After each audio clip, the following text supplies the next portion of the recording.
Praise the lord. ఈరోజు మీకోసం జీవం గల దేవుని మాట 139వ కీర్తన 10వ చరణము. అక్కడను నీ చేయి నన్ను నడిపించును, నీ కుడి చేయి నన్ను పట్టుకును. చాలా సందర్భాల్లో విశ్వాస జీవితంలో మనము శ్రమలు బాధలు గుండా వెళ్ళుచున్నప్పుడు విడుదల అనేటువంటిది మన కంటికి కానరాకుండా ఉన్నది అనేటువంటి ఆలోచనలు మన యొక్క జీవితాలను చుట్టుముట్టినప్పుడు మనం అనుకుంటాం, దేవుడు ఈ పరిస్థితుల మధ్యలో నన్ను విడిచిపెట్టేశాడు అనుకుంటాం. ఈ పరిస్థితుల మధ్యలో దేవుడు నన్ను జ్ఞాపకం చేసుకోవటం లేదు, నన్ను విడిచిపెట్టేశాడు అని అనుకుంటాం. అయితే ఇలా అనుకోవటం ఒక విశ్వాసిగా నీ జీవితంలో నువ్వు చేసేటటువంటి అతిపెద్ద పొరపాటు.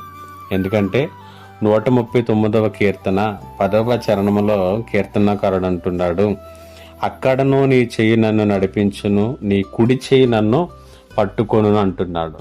కీర్తనాకారుడైన దావీదు అక్కడ అనేటువంటి మాటను ఆయన ఉపయోగిస్తూ, అక్కడ కూడా ఆయన నీతోనే ఉన్నాడు, అక్కడ కూడా ఆయన నిన్ను తన కుడి చేయి పట్టుకుని నడిపిస్తూనే ఉన్నాడు.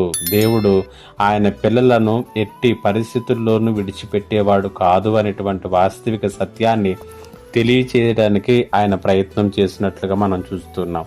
కాబట్టి అక్కడ అనేటువంటి మాట, నువ్వెక్కడున్నావో అక్కడ ఆయన నీతో ఉన్నాడు, నీవు ఏ పరిస్థితుల్లో ఉన్నావో ఆ పరిస్థితులలో ఆయన నీ చేయి పట్టుకుని నడిపిస్తూనే ఉన్నాడు.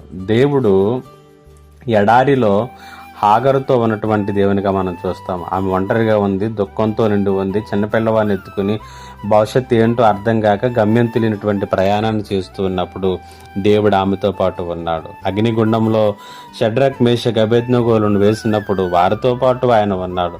సింహము ఎలుగుబంటితో పోరాడుచున్నప్పుడు దావీదుతో ఉన్నాడు.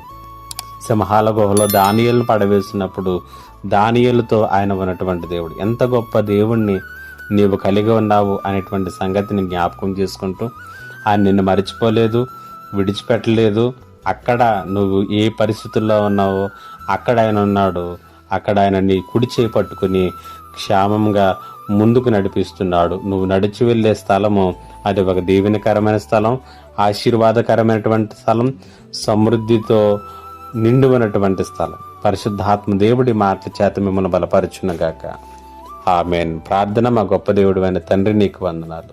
ఈ మాటల చేత ఎవరైతే బాధల గుండా వెలుచు మరిచిపోయాడు దేవుడు అనుకుంటున్నాడు వారందరినీ ప్రభువైన మీరు బలపరచమని యేసయ్య నామములో అడిగి వేడుకొనుచున్నాను తండ్రి. ఆమేన్.